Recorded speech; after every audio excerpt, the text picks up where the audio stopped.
Once students have finished taking an assessment or you have finished inputting data into an assessment, you now have the ability to see all of your data in some pre-built reports. I'm actually in an assessment right now and I'm at the details page, which just tells me the key information about the assessment, but it doesn't give me any results.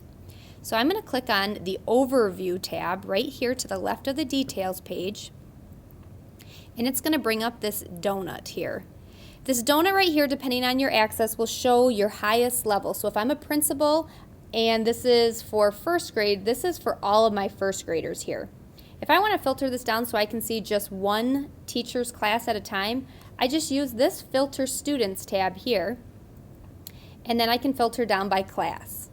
And then I just hit Submit, and then that donut would only show for that particular teacher's class. I'm going to go back to that Overview tab now here again. Another way that you can use this is by actually clicking on the different sections.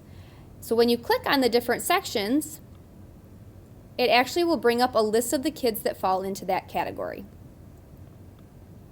Another way, if you scroll down farther, right here on Students, you can see that this number is hyperlinked. You can click on that and it will actually show you individual scores for each individual student. If I go back to the Overview page, depending on the type of assessment that I gave, if it was an item bank assessment, I can scroll down and I can see even more things on here about question analysis, subgroup achievement gaps, and things like that.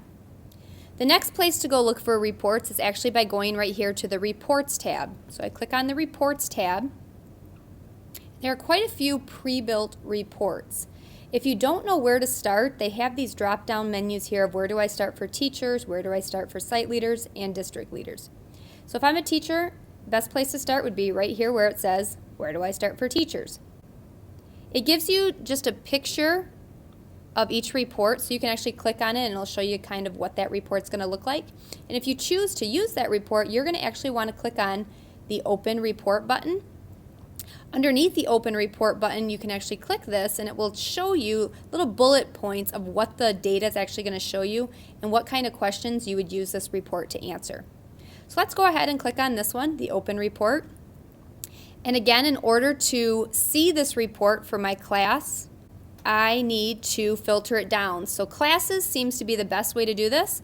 So you just do classes and you can check any of these things out and switch them as you want. So like this particular report, I can group by question or I could group by standard or question group.